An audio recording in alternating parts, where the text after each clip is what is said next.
बहुत स्वागत है आपका द प्रिंट लाइंस में। मैं हूं अभिनेंद्र। भारत में लोकसभा चुनाव के परिणाम मंगलवार को आए हैं। 6 सप्ताह तक चले चुनाव के बाद आए परिणामों ने सभी को हैरान करके रख दिया। बीजेपी जो 2019 में अकेले पूर्ण बहुमत पा गई थी, वह इस बार काफी पीछे रह गई।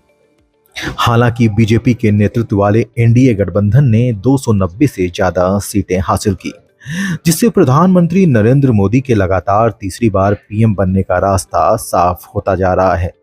2014 के बाद पहली बार बीजेपी ने बहुमत खो दिया है, जो कि प्रधानमंत्री नरेंद्र मोदी के लिए एक बड़ा झटका है, क्योंकि अब उन्हें सहयोगियों के साथ मिलकर सरकार चलानी होगी। पीएम मोदी ने 400 पार का नारा दिया था, लेकिन उनका गठबंधन ही 300 सीटें नहीं पार कर सका। बीजेपी के खिलाफ लड़ रहे इंडिया गठबंधन ने 234 सीटों पर जीत हासिल की।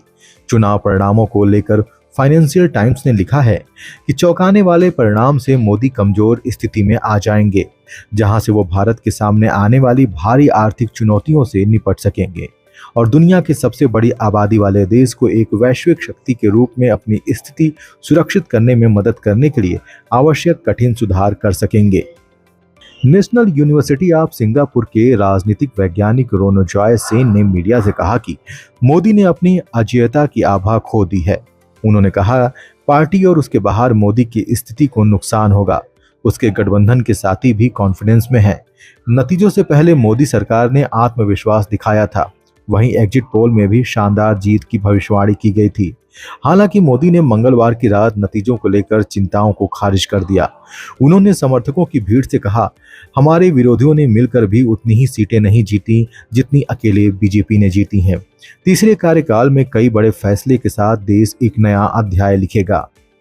रिपोर्ट्स के मुताबिक इंटरनेशनल बैंक और निवेशक जिन्होंने भारत पर चीन के विकल्प के रूप में बढ़ते उपभोक्ता बाजार के रूप में दांव लगाया है, वह लगातार नजर बनाए हुए हैं कि मोदी कितनी टिकाऊ गठबंधन सरकार बना सकते हैं।